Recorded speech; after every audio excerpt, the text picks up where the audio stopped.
Movie का start हम 2029 में देखते हैं, जहां न्यूक्लियर वॉर की वजह से लॉस एंजलिस डिस्ट्रॉय हो गया है और ये वॉर ह्यूमंस और टर्मिनेटर्स के दरमियान है। और हम देखते हैं कि कोई 2029 से 1984 में आता है, यानी वो एक टाइम मशीन की हेल्प से पास्ट में आता है। और हमें पता चलता है कि इस आदमी का नाम अर्नल्ड है। यहाँ अर्नल्ड भी एक टर्मिनेटर है जो जॉन कॉर्नर की माँ सैरा कॉर्नर को मारने आता है, ताकि फ्यूचर में कोई जॉन कॉर्नर पैदा ही ना हो और उनके अगेंस्ट लड़ने वाला कोई ना हो। अब पास्ट में हम देखते हैं कि उस टर्मिनेटर के पास पास्ट में जाने की वजह से कपड़े नहीं थे। वो टर्मिनेटर वहाँ खड़े हुए लड़कों से कपड़े मांगता है, लेकिन जब वो नहीं देते तो उनमें से 2 को मार देता है और तीसरा आदमी डर कर उसे कपड़े देकर वहाँ से भाग जाता है। 2029 से कोई और भी आता है जो एक रियल इंसान था। वो एक सोल्जर था जिसका नाम केल था। और जब केल भी टाइम मशीन से यहाँ पर आता है तो उसके पास भी कपड़े नहीं होते और वो रोड पर एक आदमी से पैंट लेकर पहन लेता है। लेकिन वहीं पर पुलिस आ जाती है और उसे पकड़ने के लिए उसके पीछे भागती है। और जब पुलिस उसे पकड़ लेती है तो वो पुलिस की गन छीन कर उन्हें चकमा देकर वहाँ से भाग जाता है। और अब हम केल को एक फोन बूथ पर देखते हैं, जहाँ वो फोन डायरेक्टर से सारा कॉर्नर का एड्रेस लेता है। लेकिन वहाँ उसे कॉर्नर सैरा नाम की 3 लड़कियां मिलती हैं और वो वहाँ से वो पेज लेकर चला जाता है। अब सीन अर्नोल्ड पर शिफ्ट होते हैं, जहाँ हम उसे एक वेपन शॉप पर देखते हैं। वहाँ से वेपन लेकर उस शॉप के ऑनर को मारकर वहाँ से निकल जाता है। इसके बाद अर्नोल्ड भी कॉर्नर सैरा को ढूंढता है और उसे भी 3 कॉर्नर सैरा मिलती हैं। अब अर्नोल्ड भी वो पेज लेकर वहाँ से निकल जाता है। यहाँ अर्नोल्ड फर्स्ट एड्रेस पर जाता है और वो डोर पर एक लेडी से उसका नाम पूछता है और जब वो कहती है कॉर्नर सैरा तो वो उसको मारकर वहाँ से आगे बढ़ जाता है। अब ऐसे ही वो दूसरी कॉर्नर सैरा को भी मार देता है और लास्ट कॉर्नर सैरा की तलाश में निकलता है। मूवी में अब हम उस कॉर्नर सैरा को देखते हैं जिसको मारने के लिए वो टर्मिनेटर पास्ट में आया था। इधर सारा अपने फ्रेंड के साथ एक अपार्टमेंट शेयर करती है और आज वो मूवी देखने के लिए घर से निकली है। इस वक्त उसके घर पर उसकी फ्रेंड और एक लड़का है। अब इस एड्रेस पर आकर वो टर्मिनेटर उस लड़की को मार देता है, ये समझ के कि वो लड़की सारा है और उसे लगता है कि उसका मिशन कंप्लीट हो गया। यहाँ दूसरी तरफ हम सारा को देखते हैं, फील करती है कि उसको कोई फॉलो कर रहा है, लेकिन वो सब इग्नोर कर एक क्लब में चली जाती है। देखते हुए उसे पता चलता है कि किसी ने 2 कॉर्नर सैरा को मार दिया है। सुनकर उसे अजीब लगता है और वो वहाँ की फोन डायरेक्टरी उठाती है और जब वो उसमें अपना नाम देखती है तो उसे पता चलता है कि उसमें 3 कॉर्नर सैरा है और उसके नाम से पहले वाली 2 कॉर्नर सैरा को कोई मार चुका है। तारा इस सब सिचुएशन से बहुत ज्यादा परेशान थी और उसे अभी भी फील हो रहा था कि कोई उसे फॉलो कर रहा है, इसीलिए वो पुलिस से हेल्प मांगती है। और यहाँ हमें पता चलता है कि पुलिस भी उसकी प्रोटेक्शन और किलर को पकड़ने के लिए उसे ढूंढ रही थी। सीन्स अब अर्नोल्ड पर शिफ्ट होते हैं, जो अपना काम खत्म कर वहाँ से जाने ही वाला था कि उसको सारा की रिकॉर्ड मैसेज आता है, जो उस वक्त अपनी फ्रेंड से हेल्प मांग रही थी और साथ ही वो उसे अपने क्लब में होने का एड्रेस बताती है। बाद से अर्नोल्ड को अंदाजा हो जाता है कि उसने गलत लड़की को मार दिया है और रियल सारा अभी भी जिंदा है और अब उसका एड्रेस भी उसके पास था। वो क्लब में सारा को मारने आता है। वो सारा को ढूंढकर शूट करने ही वाला था, तभी केल अर्नोल्ड को शूट करके वहाँ से गिरा देता है और यहीं सारा को वहाँ से भागने का टाइम मिल जाता है।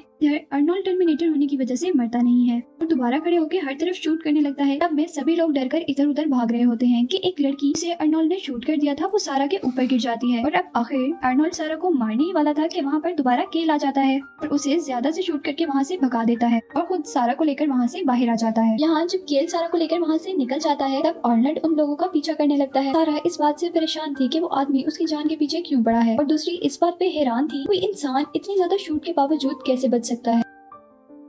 सैरा की इस बात पर केल उसे बताता है कि वो इंसान नहीं है, एक टर्मिनेटर है, यानी एक इंसान और एक मशीन का कॉम्बो, जो अंदर से तो एक मशीन है लेकिन बाहर से बिल्कुल इंसानों की तरह दिखता है। और वो बताता है कि इससे पहले जितने भी रोबोट आए उनको हम इजीली पहचान सकते थे, लेकिन अब ये रोबोट बिल्कुल इंसानों जैसे होते हैं। सारा उसकी किसी बात पर भी यकीन नहीं करती और वो कहती है कि आज तक ऐसी कोई मशीन भी नहीं बनी, जिसकी बात पर केल उसे बताता है कि हाँ आज तक तो नहीं बनी, लेकिन आज से 40 साल बाद जरूर बन जाएगी। इस बात पे सारा पूछती है कि क्या तुम फ्यूचर से आए हो और केल बताता है कि हम दोनों ही फ्यूचर से आए हैं। ये सब सुनने के बाद सारा और भी डर जाती है और वहाँ से भागने लगती है, लेकिन केल उसे पकड़ लेता है, जिसे डिफेंड करने के लिए वो केल के हाथ पर बाइट कर देती है। तब केल उसे कहता है कि मैं इंसान हूँ और मुझे दर्द होता है और अगर तुम बाहर चली जाओगी तो वहाँ पर एक टर्मिनेटर है जिसके पास कोई फीलिंग्स नहीं है और वो तुम्हें मारने आया है और तुम्हें मार देगा। अब सारा कुछ रिलैक्स हो जाती है और केल से पूछती है कि क्या तुम मुझे बचा सकते हो, जिसपे केल कहता है कि मुझे नहीं पता। और फिर सारा दोबारा पूछती है कि टर्मिनेटर मुझे क्यों मारना चाहता है और फिर केल बताता है कि आज से कुछ साल बाद इंसान ऐसी मशीन्स और कंप्यूटर्स बनाएंगे जो सारा सिक्योरिटी नेटवर्क और कामों को हैंडल किया करेंगे। लेकिन आहिस्ता आहिस्ता वो रोबोट्स और कंप्यूटर्स इंसानों को अपने लिए खतरा लगने लगे थे। वो रोबोट्स इंसानों को खत्म कर रहे थे और लोग उनसे छुप छुप कर रहते थे।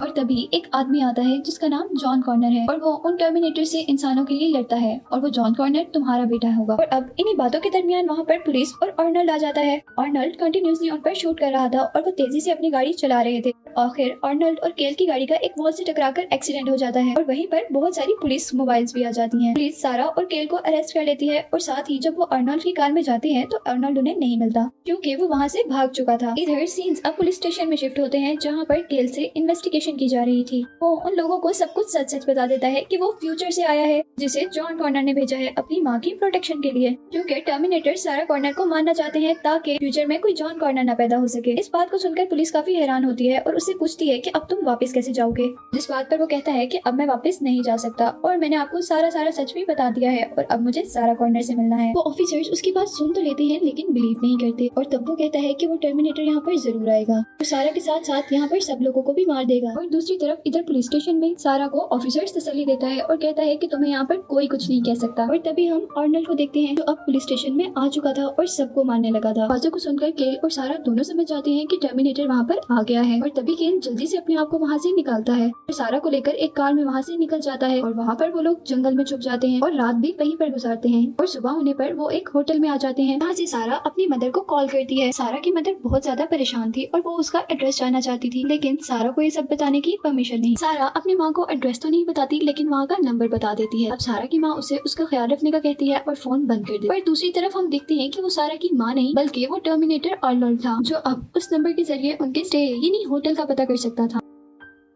यहाँ सारा केल से पूछती है कि 2029 में औरतें कैसी होती हैं, जिसमें केल बताता है कि वो बहुत ज्यादा ब्रेव होती हैं। फिर वो केल से पूछती है कि क्या तुम्हें कोई लड़की पसंद है, जिस पर कहता है कि मुझे आज तक कोई लड़की पसंद नहीं आई। और वो ये भी कन्फेस करता है कि मुझे तुम पसंद हो क्योंकि एक मरतबा जॉन कॉर्नर ने मुझे तुम्हारी एक तस्वीर दी थी जिसमें तुम बहुत उदास थी। वो कहता है कि मैं हमेशा इस बारे में सोचता था कि तुम उदास क्यों हो और मैं तुम्हारे लिए ही यहाँ पर आया हूँ। यहाँ वो लोग एक दूसरे के साथ टाइम स्पेंड करते हैं और इसके बाद नेक्स्ट सीन में हम देखते हैं कि आधी रात को उनको बाहर से कुछ अजीब आवाजें आती है जिससे उन्हें पता चल जाता है कि टर्मिनेटर अब यहाँ पे भी आ चुका है और वो टर्मिनेटर के रूम में आने से पहले विंडो से बाहर निकल जाते हैं। और अर्नोल्ड जब उनके रूम तक पहुंचता है तो वो देखता है कि उनके रूम में कुछ नहीं और वो जल्दी से नीचे जाता है लेकिन तब तक वो कार में बैठकर वहाँ से जाने लगे थे और जाते जाते वो अर्नोल्ड को एक जोर से किक कर जाते हैं। अर्नोल्ड अब अपनी बाइक से उन लोगों का पीछा करने लगा था लेकिन यहाँ केल ने रात में होटल के अंदर अर्नोल्ड को मारने के लिए कोई वेपन बनाया था और वो उसे बार बार अर्नोल्ड को शूट कर रहा था। अर्नोल्ड और केल की इस फाइट के दौरान केल को भी गोली लग जाती है और साथ ही केल की कार जो सारा चला रही होती है उसका अर्नोल्ड के बाइक से एक्सीडेंट हो जाता है और बाइक बुरी तरह नीचे गिरता है। यही उनकी कार भी उलट जाती है और वो लोग भी इंजर्ड हो जाते हैं। और इसी दौरान पीछे से एक ऑयल का बहुत बड़ा ट्रक आता है और अर्नोल्ड को उतने नीचे दे देता है। तभी ट्रक ड्राइवर नीचे उतर के अर्नोल्ड को देखता है लेकिन इसी दौरान अर्नोल्ड उसे जान से मार देता है और खुद ट्रक में जाकर बैठ जाता है और वो केल की कार को ट्रक के नीचे लाने की कोशिश करता है पर सारा और केल वक्त पर वहाँ से निकल जाते हैं। केल और सारा वहाँ से भाग रहे हैं और अर्नोल्ड ट्रक लेकर उनके पीछे पीछे आ रहा है लेकिन यहाँ केल की किस्मत खराब थी क्योंकि वो जमीन पर गिर जाता है लेकिन अर्नोल्ड के आने से पहले वो अपने आप को संभाल लेता है और एक फायर उस ऑयल ड्रम में फिक्स कर देता है जिससे ट्रक ब्लास्ट हो जाता है। और अब केल और सारा को लगता है कि अर्नोल्ड मर गया लेकिन ऐसा नहीं होता, उसकी सिर्फ स्किन बर्न होती है और अब वो बिल्कुल एक मशीन की शक्ल में उनके सामने आ जाता है। इधर अब दोबारा वो टर्मिनेटर केल और सारा के पीछे होता है। सारा और केल एक फैक्ट्री में आ जाते हैं जहाँ केल इंजर्ड होने की वजह से भाग नहीं पाता और अब केल चल तो नहीं पाता लेकिन एक फायर क्रैकर उस रोबोट के अंदर फिक्स कर देता है जिससे एक बहुत बड़ा ब्लास्ट होता है और वो रोबोट टूट जाता है और इसी ब्लास्ट की वजह से केल भी मर जाता है। लेकिन केल के पास पड़ी हुई उस टर्मिनेटर की अपर बॉडी अभी भी एक्टिवेट होती है और वो सारा को मारने की कोशिश करती है। अब क्योंकि उसकी लोअर बॉडी और फुट्स उसके पास नहीं है इसलिए वो आराम से सारा के पास आता है और यहीं पर सारा भी पाँव की चोट की वजह से चल नहीं सकती लेकिन उस टर्मिनेटर से बचने के लिए वो एक मशीन के नीचे से गुजरकर दूसरी साइड पर चली जाती है। टर्मिनेटर भी उस मशीन के नीचे से सारा के पास आने लगता है और बिल्कुल सारा का गला दबाने ही वाला होता है कि सारा को उस मशीन का बटन मिल जाता है और सारा जल्दी से उस बटन को कंप्रेस करती है और मशीन आहिस्ता आहिस्ता नीचे की तरफ मूव करती है और वो मशीन उस टर्मिनेटर को डिस्ट्रॉय कर देती है।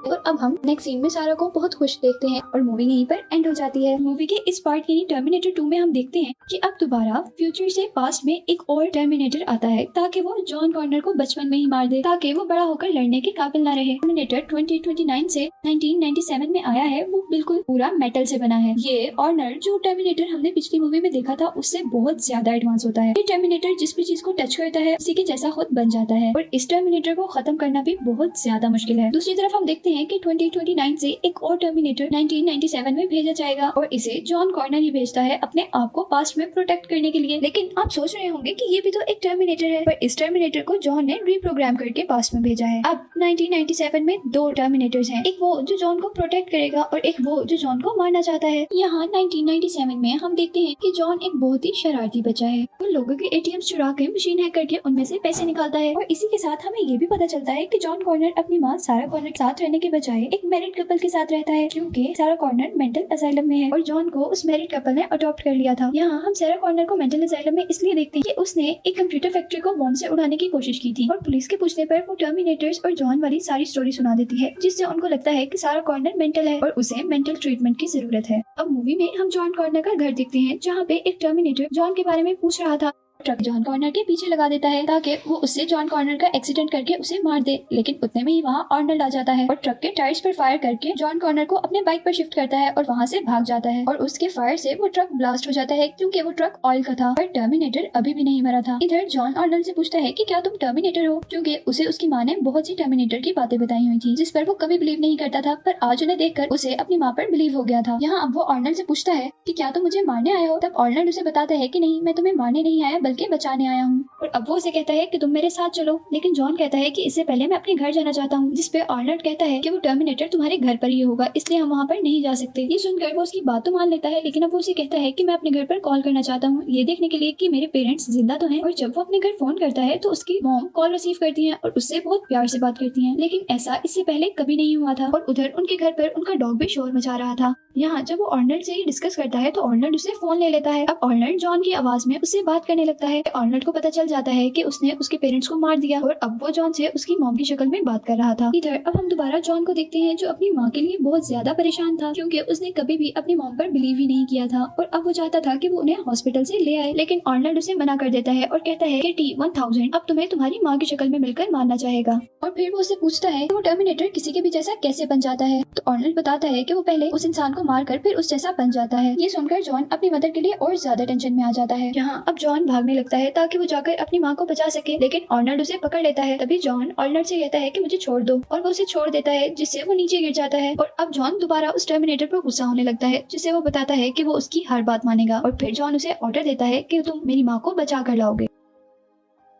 सीन शिफ्ट होते हैं और हम सेरा कॉर्नर यानी जॉन कॉर्नर की माँ को देखते हैं, जो हॉस्पिटल से भागने की कोशिश कर रही थी। और वहीं पर आर्नल्ड आ जाता है, जिसे देखकर वो बहुत ज्यादा डर जाती है, क्योंकि पिछली मूवी में आर्नल्ड उसे मारने आया था। यहाँ जॉन अपनी मदर को समझा रहा था कि आर्नल्ड हमारी प्रोटेक्शन के लिए आया है, कि इतने में ही वहाँ पर T-1000 आ जाता है, यानी वो टर्मिनेटर जो जॉन को मारना चाहता था। यहाँ आर्नल्ड भी उसका मुकाबला नहीं कर सकता था, क्योंकि वो बहुत ज्यादा एडवांस था और वो लोग वहाँ से भाग जाते हैं। एक कार में बैठकर वहाँ से निकलने लगते हैं, इसके वहीं पर T-1000 आ जाता है और उनकी कार को पकड़ लेता है। वहीं पर आर्नल्ड गाड़ी से बाहर निकलता है और उस पर बहुत सारे फायर करता है, जिससे वो गाड़ी से दूर गिरता है और वो लोग फाइनली कार को वहाँ से लेकर चले जाते हैं। इधर अब हम देखते हैं कि जॉन को बचाते हुए आर्नल्ड के जिस्म पर बहुत ज्यादा गोलियां लग जाती हैं, जिसे सारा अब एक मैकेनिक शॉप पर जाकर निकालने लगती है। और इसी दौरान जॉन उससे पूछता है कि तुम कितने साल तक जिंदा रहते हो, और तब वो बताता है कि हमारी बैटरी टाइम 120 ईयर्स है। और फिर वो पूछता है कि तुम और भी चीजें सीख सकते हो, जिसे वो कहता है कि हम जितना ह्यूमंस के दरमियान में रहेंगे उतना ही उनको सीख पाएंगे। यहाँ अब दोबारा जॉन जब उसके प्रोग्रामिंग के बारे में पूछता है तो वो बताता है कि मेरे सर में एक चिप है जिसके जरिए मेरी प्रोग्रामिंग होती है। और साथ ही वो ये भी बताता है कि ये चिप कैसे निकलती है, और सारा उस चिप को निकालती है। लेकिन जैसे ही वो उस चिप को निकालती है, आर्नल्ड स्टैचू बन जाता है और सारा अब उस चिप को तोड़ने लगी थी, लेकिन जॉन उसे रोक देता है। और जॉन अपनी माँ से कहता है कि आर्नल्ड हमारा फ्रेंड है, हमारा सिक्योरिटी गार्ड, जो हमारी प्रोटेक्शन के लिए आया है, और इसके बगैर हम मर जाएंगे, और हमारे पास सिर्फ एक यही एविडेंस है जिससे हम लोगों को यकीन दिलवा सकते हैं कि ये फ्यूचर से आया है। जॉन सारा को कन्विंस कर ही लेता है। वो लोग उस चिप को दोबारा उसके अंदर फिट कर देते हैं। अब सीन चेंज होते हैं और हम उन तीनों को एक कार में सफर करते हुए देखते हैं, जहाँ सारा उससे पूछती है कि स्काईनेट कंप्यूटर्स बनाए किसने हैं, और वो बताता है कि ये कंप्यूटर डायसन बनाएगा और फिर सारे ही रोबोट्स और मशीन में यही प्रोग्राम चलेगा। साथ ही वो ये बताता है कि हैवी एयरक्राफ्ट्स में भी यही प्रोग्राम लगेगा, और साथ ही वो ये भी बताता है कि ये कंप्यूटर्स जब सब कुछ समझ लेंगे और जैसे ही इन्हें अपनी पावर का पता चल जाएगा, और फिर वो रूस पर अटैक करेंगे, क्योंकि रूस के अटैक से इस दुनिया में तबाही मच जाएगी। और इस न्यूक्लियर वॉर में यहाँ 30 करोड़ लोग मर जाएंगे, और फिर जब बच जाएंगे वो इन मशीन्स को खत्म करने के लिए लड़ेंगे, और वो लोग उस वॉर को नाम देंगे जजमेंट डे का। यहाँ अब सारा अपने फ्रेंड की तरफ आती है, जहाँ पे उसने बहुत सारे वेपन्स रखे हुए थे। यहाँ उनका प्लान ये सिटी छोड़ जाने का था, लेकिन फिर सारा को एक ड्रीम आता है जिसमें वो देखती है कि पूरी दुनिया डिस्ट्रॉय हो गई है, और फिर वो फैसला करती है कि वो सबसे पहले डायसन के पास जाएगी, जो उन कंप्यूटर सिस्टम्स को बनाने के लिए काम कर रहा था, ताकि ना वो स्काईनेट कंप्यूटर्स बने और ना ही वो इस दुनिया को खत्म कर पाए। यहाँ डायसन के पास पहुँचने पर वो उसी कंप्यूटर चिप पर काम कर रहा था, और सारा उस पर फायर करती है, लेकिन वो बच जाता है। और जब वो भाग रहा होता है तो सारा उस पर एक और शूट करती है, जो उसके शोल्डर पर लगती है। तो उसे एहसास होता है कि शायद डायसन को भी इस बात का नहीं पता था कि वो क्या कर रहा है। और इसी के साथ यहाँ पर जॉन और अर्नल्ड आ जाते हैं और फिर वो लोग डायसन को सारी की सारी सच्चाई बता देते हैं, जिसका पहले तो डायसन बिल्कुल भी बिलीव नहीं करता। जब अर्नल्ड अपना हाथ काट कर उसे दिखाता है तो उसे बिलीव हो जाता है, क्योंकि उनकी लैब में इससे पहले भी एक ऐसा ही हाथ था। और फिर डायसन डिसाइड करता है कि वो सभी चीजें डिलीट कर देगा, लेकिन इस काम के लिए उसे एक साइबरडाइन कंपनी में जाना होगा, जहाँ पे उसकी सारे रिसर्च की कलेक्शन है और साथ ही उस टर्मिनेटर का हाथ और चिप भी जो पहले आया था। और अगर वो इस प्रोजेक्ट को रोकना चाहते हैं तो उन्हें इन सब चीजों को डिस्ट्रॉय करना होगा। और जब वो साइबरडाइन पहुंचते हैं और सभी डेटा कलेक्ट कर रहे थे, तब सिक्योरिटी गार्ड को शक हो जाता है और वो सिक्योरिटी अलार्म बजा देता है, जिससे वहाँ के सारे पासवर्ड चेंज हो जाते हैं और साथ ही वहाँ पर पुलिस भी आ जाती है। लेकिन वो फिर भी वहाँ से वो सारे डॉक्यूमेंट्स जला देते हैं और चिप और हैंड भी हासिल कर लेते हैं। इसी के साथ यहाँ पर T-1000 टर्मिनेटर भी आ जाता है और T-1000 एक हेलीकॉप्टर से इनका पीछा करता है। और इधर जाते हुए सारा कंटिन्यूअसली उस हेलीकॉप्टर को शूट कर रही थी और साथ ही एक टर्मिनेटर का फायर भी सारा को लग जाता है। हाँ, अब शूट से वो हेलीकॉप्टर डिस्ट्रॉय हो जाता है और उस ब्लास्ट की वजह से वहाँ पर एक कंटेनर ड्राइवर अपना कंटेनर वहीं पर छोड़कर भाग जाता है और उस ट्रक में वो टर्मिनेटर बैठकर इनका पीछा करता है। और आगे चलकर हम देखते हैं कि जॉन और सैरा की कार का एक फैक्ट्री के पास एक्सीडेंट हो जाता है और साथ ही उस ट्रक का भी, जो टर्मिनेटर T-1000 चला रहा था। और इस ट्रक में नाइट्रोजन होने की वजह से सारा का सारा नाइट्रोजन उसके ऊपर गिर जाता है। अब क्योंकि वो रोबोट लिक्विड मेटल से बना था, इसलिए वो फ्रीज हो जाता है और यहाँ अर्नल्ड उसको एक शूट करता है, जिससे वो टुकड़े टुकड़े हो जाता है। कुछ देर के लिए तो उन्हें लगता है कि वो मर गया, लेकिन वो मरा अभी भी नहीं होता और उसके सारे ही पार्ट्स दोबारा जमा होकर दोबारा वो रोबोट बन जाता है। यहाँ अब वो लोग भागते भागते एक फैक्ट्री के अंदर आ जाते हैं, जो एक रिसाइकलिंग यूनिट था और यहाँ पर बहुत हीट थी। उन दोनों को वहाँ से जाने का कहकर T-1000 से लड़ने लगता है, लेकिन T-1000 वहाँ पर एक मशीन के नीचे अर्नल्ड का हाथ फंसाकर आगे चला जाता है ताकि वो जॉन को मार सके। यहाँ हम देखते हैं कि सैरा जॉन को एक मशीन में बिठाकर नीचे भेज देती है ताकि वो यहाँ से भाग सके। और जब T-1000 सैरा को मारने वाला होता है तो पीछे से अर्नल्ड आ जाता है। अर्नल्ड सैरा को तो बचा लेता है, लेकिन उनकी फाइट के दौरान T-1000 अर्नल्ड की बॉडी में एक आयरन डाल देता है, जिससे वो खत्म हो जाता है। अब वो टर्मिनेटर बिल्कुल सैरा जैसा हो गया था ताकि वो जॉन को ट्रैप कर सके। और जैसे ही अब जॉन उसके पास जाने लगता है तो पीछे से असली सैरा आ जाती है और वो जॉन को वहाँ से दूर रहने का कहती है। सैरा उस टर्मिनेटर पर कंटिन्यूअसली शूट कर रही थी, लेकिन उसका उस पर कोई भी असर नहीं होता। पर यहाँ सैरा के गन की बुलेट्स खत्म हो गई थी और अब वो सैरा को मारने के लिए आगे बढ़ता है, लेकिन यहाँ फिर दोबारा से ट्विस्ट आता है और अर्नल्ड उस टर्मिनेटर पर एक गोली चलाता है। अर्नल्ड आके उसे फायर करता है, जिससे वो फायर में गिर जाता है और मेल्ट हो जाता है। उस टर्मिनेटर के खत्म होने के बाद उनके पास जो चिप और हैंड था वो उसे भी फायर में डाल देते हैं ताकि वो भी खत्म हो जाए, लेकिन अभी भी एक और चिप बची थी जो अर्नल्ड के अंदर थी और अब अर्नल्ड को भी मरना था। और फिर अर्नल्ड अपने आप को भी खत्म कर लेता है, जिससे जॉन बहुत दुखी होता है और इसी के साथ इस मूवी का भी एंड हो जाता है।